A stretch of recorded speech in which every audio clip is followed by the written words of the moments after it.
Bu videoda hidrosfer haqqında məlumat alacağıq. Hidrosfer bilir ki, yerin su təbəqəsidir. Su təbiətdə üç formada olur. Bərk, maye, qaz halında olur. Hidrosfer sözünün mənası hidrosu, sfera isə təbəqə deməkdir. Bəs hidrosferdəki su necə formalaşmışdır və hidrosferdəki suyun tərkibi necədir? Şor və şirin sudan ibarət hidrosfer suları daha çox şor sulardır ki, hansı ki şor sular dənizlər və okeanlarda toplanan sulardır. 97% şor sulardır, cəmi 3% şirin su mənbəyidir yer kürəsində. Bu şirin su mənbəyində daha çox hissəsi, burada da qeyd olunur, 1,8% buzlaqlarda toplaşmışdır. Yəni bizim istifadə etdiyimiz şirin su yer kürəsində olan suyun çox kiçik bir hissəsidir. 0,1%-dir ki, biz bundan istifadə edirik. Bəs gəlin görək ki, suyun tarixi necədir, su necə yaranmışdır yer kürəsində. Ümumiyyətlə, suyun yaranmasına səbəb ay erasındakı kütləvi vulkan püskürmələri olmuşdur. Biz bilirik ki, kütləvi vulkan püskürmələri nəticəsində ay erasında mantiyadan su buxarı ayrılmış, beləliklə ilkin atmosfer yaranıb. Daha sonra havanın temperaturunun aşağı düşməsi nəticəsində su buxarı kondensasiya olaraq yağışa çevirir və yer səthinə kütləvi yağışlar, leysan yağışları yağmağa başlayıb. Beləliklə vahid okean yaranmışdır. Vahid okean da hansıdır? Bu Pantalasdır. Yəni bu müasir okeanlarımız daha sonralar tektonik hərəkətlər nəticəsində yaranıb. Vahid okean Pantalas olub. Daha sonra Pangeyanın, yəni vahid qurunun iki hissəyə parçalanmasından nəticəsində, yəni Lavrasiya və Gondvanaya parçalanması nəticəsində onlar arasında Tets okeanı yaranmışdır. Hətta biz deyirik ki, Aralıqdır, Qaradır, Xəzərdir, Azovdur. Bunlar Tetsin qalıqlarıdır və hətta Tets okeanından sonra burada bir Sarmat dənizi də mövcud olmuşdur. Və suyun tərkibi dedik ki, kosmosdan mantiyadan gələn sulardır və bununla yanaşı kosmosdan gələn su qatı da var. Hardasa bir 15 santimetrlik su layı var ki, bu kosmosdan gələn sular hesab olunur və suyun müasir vəziyyəti isə illər keçdikcə, yəni milyon illər keçdikcə formalaşmışdır. Bu da nəyin hesabınadır? Dağlardan axıb gələn çayların, cəryanların hesabına suyun müasir tərkibi formalaşıb yaranmışdır. Və suyun tarixi bildiyimiz kimi qədimdir. Hətta bu su milyon illərin suyudur ki, biz bunu istifadə edirik. Hətta təkrar istifadə etdiyimiz su dövr edir təbiətdə və yenidən biz onu istifadə edə bilirik. Və Pantalasın parçalanmasından sonra müasir okeanlar yaranmışdır. Okeanların sahəsinə nəzər yetirək. Ümumiyyətlə bilir, ən böyük okean Sakit okeandır sahəsinə görə. Sakit okean 169 milyon kvadrat kilometr məsafədə olan ərazini əhatə eləyir. Deməli, ətrafında Şimali Amerika, Cənubi Amerika, Avstraliya və Avrasiyanı, deməli, Avrasiya materikləri əhatələnmişdir. Yeni dərsliyə görə Cənub okeanı ayrıldığına görə Antarktida artıq onun sahillərinə düşmür. Sonra ikinci yerdə 85 milyon kvadrat kilometr məsafədə Atlantik okeanı yerləşir. Atlantik okeanında sahillərində yenə Avrasiyadır, Şimali Amerika, Cənubi Amerika və deməli Afrika materiki yerləşir. Üçüncü sahəsinə görə Hind okeanıdır. Hind okeanı Avrasiyanın, Afrikanın, Avstraliyanın sahillərini yuyur. Və dördüncü yerdə Cənub okeanıdır. Müasir Cənub okeanı Antarktidanın sahillərində, deməli 60 dərəcə cənub enindən daha cənubda olan əraziləri əhatə edən su kütlələridir. 22 milyon kvadrat kilometr sahəyə malikdir. Ən kiçik okeanımız isə yenə də Şimal Buzlu okean olaraq qalır ki, 15 milyon kvadrat kilometr sahəyə malikdir. Avrasiya və Şimali Amerikanın sahillərini yumaqla Şimal qütb dairəsinə daha qütbdə olan suları əhatə edir. Və özünün donması ilə səciyyələnir ki, donan okean hesab olunur. Bəs bu okeanların ən dərin nöqtələrinə baxaq. Marian çökəkliyin hamımıza tanışdır. Dünyanın ən dərin nöqtəsi Marian çökəkliyi Sakit okeanda yerləşir. Atlantik okeanda bu Porto Rikodur, 8742 metrdir. Hind okeanında Zond çökəkliyidir, 7729 metr. Şimal Buzlu okeanda Mallav yaxud da Qrenlandiya dənizi adlı çökəklik var, 5550 metr. Dərinliyə malikdir. Cənub okeanında isə Sandviç çökəkliyidir. Mənfi 7200 metr dərinliyə malikdir. Deməli, ən dərinliyinə görə ən dayaz okean Şimal Buzlu okean sayılır. Ən dərin isə Sakit okean sayılır. Okeanların öyrənilməsi haqqında məlumat toplayaq. Necə oldu ki, okeanlar öyrənildi? Ümumiyyətlə, okeanlar yer səthindən daha çətindir bunları öyrənmək və hətta deyir ki, cəmi 5% öyrənib okean dibinin, okean relyefinin. Öncəliklə böyük coğrafi kəşflər dövründə LOT adlanan cihazdan istifadə olunurdu. Cihaz da deməyək buna, bu bir alət kimi düşünək. Çünki kəndirin ucuna ağır bir metalı bağlayırdılar və yaxud əşyanı bağlayıb gəmilərdən okeanın dərinliyinə tərəf yönəldirdilər, sallayırdılar və beləliklə onun kəndirin uzunluğu qədər, belə deyək ki, okeanın dərinliyini ölçməyə çalışırdılar. Bu primitiv üsuldur. Daha sonralar ki, yəni 1-ci Dünya müharibəsindən sonra exolot adlanan cihaz kəşf olundu. Bu səs siqnalı ötürməklə okeanın dərin qatlarını ölçməyə çalışır. Səs siqnalının sürəti saniyədə 1500 metrdir. Yəni 1 saniyə 1500 metr qət edir və sonra geri qayıdır. Artıq okeanın dərinliyi hər nə qədərsə o qədər gedir və sonra geri qayıdır. Tutam deyək ki, okeanın dərinliyi 4500 metrdir. Deməli bu səs siqnalı 3 saniyə okeanın dibinə gedir. 4500 metr məsafədə 3 saniyə gedəcək və 3 saniyəyə də geri qayıdacaq. Sonra bunlardan əlavə batiskaf var ki, avtomatik idarə olunan qurğudur. Gəmilərdən idarə olunan cihaz isə batisferdir. Bunlar vasitəsilə də okeanın dərin qatlarına enmək olur. Və okeanın öyrənilməsinə ən mühüm əhəmiyyətə malik olan Challenger gəmisidir ki, Challenger gəmisi 1872-76-cı illərdə okeanda, dünya okeanda tədqiqatlar aparıb. Challenger ingilislərin gəmisi olub və bir sıra məlumatlar toplamışdır. 20 ilə yaxın müddətdə deməli bir sıra məlumatlar əldə olunub, xəritələr hazırlanıb. Hardasa 50 alimin iştirakı olmuşdur bu ekspertizə səyahətdə. Bundan əlavə 1943-cü ildə Emil Ganyanın və Kustonun 40 metr dərinliyə qədər sahəni öyrənmək üçün hazırladığı bir akvalanq olmuşdur və Marian çökəkliyini isə ilk dəfə öyrənən gəmi rusların SSR-nin Vityaz gəmisi olmuşdu. İlk batiskafı isə ora Jacques Piccard endirmişdir. Okean suyunun temperaturu, ümumiyyətlə okean suyunun fiziki-kimyəvi xassələri deyilən bir anlayış var ki, bunlardan biri temperaturudur, digəri onun şəffaflığıdır, duzulluğudur və bir də səs siqnalının suda yayılmasıdır. Bunlar onun fiziki-kimyəvi xüsusiyyətləri hesab olunur. Okean suyunun temperaturuna nəzər salaq. Okean suyunun temperaturu qütblər üzrə, daha doğrusu coğrafi enliklər üzrə belə deyə fərqlidir. Ekvatordan qütblərə doğru getdikcə temperatur dəyişməyə başlayır. Ən isti olan yerlər coğrafi enliklər arasında tropiklərdir. Sonra ekvator, sonra mülayim, sonra qütblər gəlir. Və bunlar enliklər üzrə bu formada paylanır və biz bilirik ki, qütblərdə okeanın səthi donur. Səthində temperatur məsələn Şimal Buzlu okeanda -1-2-yə qədər enə bilir. Hətta Şimal Buzlu okean yeganə okeandır ki, onun səthində temperatur dərinliyindən daha aşağıdır. Amma normalda digər məsələn sakit Atlantik Hind okeanını nəzər salsaq, orada görürük ki, səthdə temperatur daha müsbət, daha yüksəkdir. Dərinliyə doğru getdikcə bu azalmağa başlayır. Yaxşı, ümumiyyətlə okean suyuna nəzər salsaq, görürük ki, 20 metr dərinliyə kimi okean suyunda temperatur demək olar eyni olur. 100 metr dərinliyə kimi başlayır okean suyunda deməli fəsli dəyişkənlik və yəni mövsüm üzrə qızmağa başlayır. 1000 metr dərinliyə kimi okean suyuna temperaturu dəyişə bilir, yəni günəş işığı istiliyi alır. 1000 metrdən sonra isə bu artıq çətinləşir.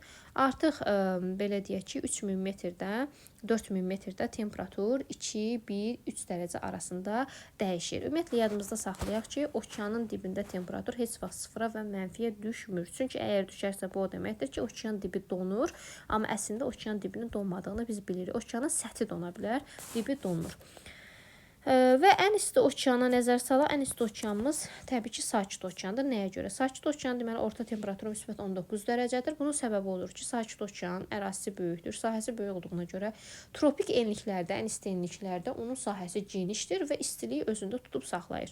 Buna görə də o temperaturuna görə birinci okeandır. İkinci temperaturuna görə deməli Hind okeanıdır. Hind okeanında ekvatora yaxın ərazilərdə sahəsi kiçikdir, amma şimaldan gələn soyuq hava kütləsinin qarşısını Himalay dağları kəsir. Ona görə onun temperaturu daim yüksək qalır. Üçüncü yerdə Atlantik okeanıdır. deməli 16,5 dərəcə temperaturla Atlantik okeanının Hinddən yəni daha sonra ya düşməsi belə deyək ki, sıra etibarilə onun səbəbi də şimaldan və cənubdan gələn soyuq su axınları, cəryanlardır. Ki bir tərəf şimal qütb, bir tərəfi cənub qütbdən yəni gələn soyuq su axınlarıdır. Sonda da şimal buzlu okeanda ən deməli temperaturu aşağı olan 0,9 şimal buzlu okean hesab olunur. Okean suyunun fiziki kimyəvi xassələrindən biri də onun deyir ki, nə edir? Duzluluğudur. Duzluluğu, onun tərkibi. Duzluluq ümumiyyətlə okean suyunun 1 litrində olan duzun qramlarla miqdarıdır. Biz bunu ölçürük promillə ilə. Promillə tamın 1/1000 hissəsi deməkdir. Və promillərin işarəsi faizə oxşasa da, amma fərqlidir. Bu cürə işarəsi var. Bəs okean suyuna duzluq verən nədir? Bu müxtəlif elementlərdir. Ümumiyyətlə suyun tərkibində onu acı şor eləyən deməli natrium xlordur ki, onu acı və şor dadı verir. Acılıq verən isə maqneziumdur. 55% xloritlərdən təşkil olunmuşdur okean suyunun. Okean suyunun duzluluğuna təsir göstərən amillər var. Məsələn, isti tropiklərdə okean suyu daha çox duzludur. Çünki orada deməli daha çox buxarlanmaya sərf olunur istilik. Buxarlanma çox olduğuna görə də duzluluq artır. Biz bilirik ki, suda şirin su buxarlanır, duz buxarlana bilmir. Ona görə duz daha da artmağa başlayır. Buna görə də tropik enişlərdə duzluluq daha çox olur. Qütblərə doğru getdikcə bu azalmağa başlayır. Və okean suyunun duzluluğuna təsir göstərən başqa amillər nələrdir? Çaylardır, çayın gətirdiyi şirin su, buzlaq sularıdır, buzlaqlar şirin olur, biz bunu bilirik. Okean cəryanlarının təsiridir ki, onlar şirin su gətirirlər, okean cəryanları soyuq ərazilərdən və iceberglərdə az öncə qeyd etdik, okean suyunun duzluluğunu azaldır. Ekvatorial enlikdə duzluluq 34-35 promil olduğu halda az öncə qeyd etdiyim kimi tropiklərdə daha çoxdur, 36-37 promildir. Mülayim qütblərdə isə bu azdır. Və deməli okean suyunun orta duzluluğu isə 35 promildir. 35 promil bundan əlavə bu orta okean duzluluğudur, amma bu dənizlərdə fərqlidir. Məsəl üçün Xəzərdə 12-13 promildir, Qara dənizdə 18, Mərmərədə 25, Baltikdə 11 promil deməli duzluluq mövcuddur 1 litr suyunda. Şəffaflıqdan danışaq. Şəffaflıq nədir? Şəffaflıq okean suyunda 30 santimetrlik bir bu cürə gümüşü lövhənin gözlə görsənməsidir. Bu məsafə ən yaxşı görsənir tropik və subtropik enişlərdə. Həmin ərazilərdə okean suyu daha şəffaf olur.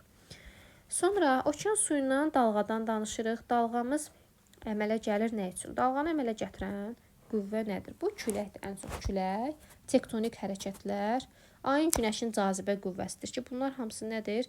Okean suyunu hərəkətə gətirir. Öncəliklə dalğanın elementlərini nəzər salaq. Dalğanın elementlərindən biri dalğanın yalıdır. Yal onun ən hündür yeridir. Ən hündür yeri bu hissələr dalğanın yalı adlanır. Ən aşağı hissəsi isə bu oval formada olan ən aşağı hissəsi onun dabanı adlanır. Və həmin yal ilə daban arasında olan hündürlük fərqinə isə deməli, yəni məsafəyə hündürlük deyirik. Bunlar hamısı dalğanın üçü də elementləri hesab olunur. Ən çox dalğalar Sakit və Atlantik okeanının şimal hissələrində baş verir.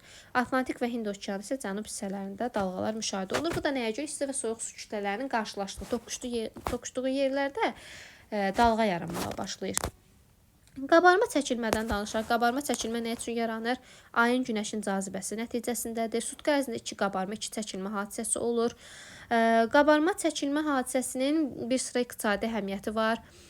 Deməli, bu balıqçılıq üçün, GES-lərin tikilməsi üçün, yəni enerji alınması üçün önəmlidir. Dənizçilik üçün, dəniz nəqliyyatı üçün daha çox önəmlidir qabarma çəkilmə prosesləri. Sonra okean suyunu da hərəkətə gətirən dedik ki, bir amil də nədir?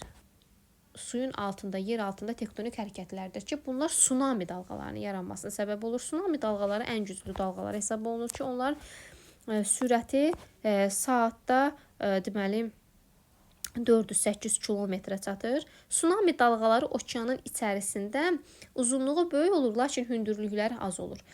O deməli sürətlə gəlir, sürəti çox olur. Sürətlə gəlir hərəkət etdikcə ki, sahilə yaxınlaşsın, sahilə yaxınlaşdıqca okeanın dərinliyi azalır, dayazlaşır. Dayazlaşanda yerlə toqquşması nəticəsində onun hündürlüyü artır və sürəti azalır.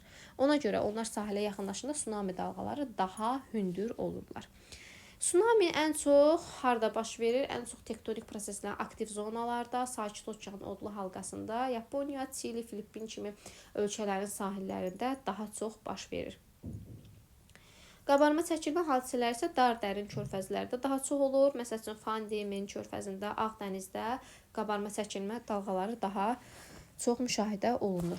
İndi isə qabarma çəkilmə dalğalarından, tsunamidən danışdıq.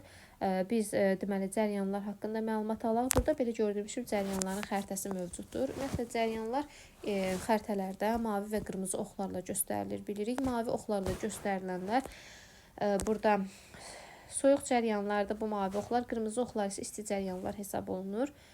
Əgər okean suyunun temperaturu, ətraf ərazilərin temperaturu cəryanın gətirdiyi temperaturdan aşağıdırsa, bu isti cəryan hesab olunur. Yox, əgər ətraf ərazinin temperaturu cəryanın gətirdiyi temperaturdan yuxarıdırsa, yüksəkdirsə, deməli bu soyuq cəryandır ki, bura daha aşağı temperaturlu su kütləsi gətirir. Tropik enliklərdə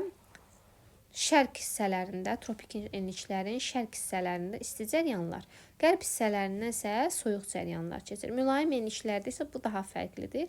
Mülayim enliklərdə deməli şərqdən daha çox isti cəryanlar, daha çox qərbdən isti cəryanlar, şərqdən isə soyuq cəryanlar keçir mülayim enliklərdə. Deməli bu cəryanların bir-bir adları ilə tanış olaq. Antarktidanı dövrə vuran bir cəryan var ki, bu cəryan qərb küləkləri cəryanı adlanır. Qərb küləklərinin təsiri ilə yaranır. Ümumiyyətlə cəryanları hərəkətə gətirən daimi küləklərdir. Ona görə onlar istiqamətlərini dəyişmirlər. Və qərb küləkləri cəryanından çıxan bir neçə cəryan var. Bunlardan biri burada yerləşən Peru cəryanıdır. Digəri burada Falkland cəryanıdır. Sonra Bengel cəryanıdır. Daha başqası isə Qərbi Avstraliya soyuq cəryanıdır ki, bunlar qərb küləklərinin cəryanının belə deyək ki, davamı hesab olunur. Onun davamı hesab olunur.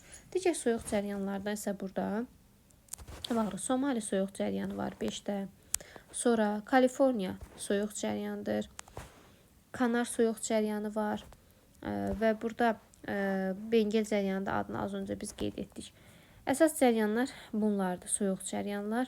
İsti cəryanlardan isə Braziliya cəryanıdır. Ümumiyyətlə cənub yarımkürəsində isti cəryanlar üzü cənuba yönəlir. Soyuq cəryanlar isə şimala. Şimal yarımkürəsində isə bu əksinədir. İsti cəryanlar şimala yönəlir, soyuq cəryanlar isə üzü cənuba yönəlir. İsti cəryanlardan Braziliya cəryanını qeyd etdik. Birinci cəryan Braziliyadır. İkinci Golf Stream cəryanıdır. Daha sonra dördüncü cəryanımız Cənubi Passat cəryanıdır.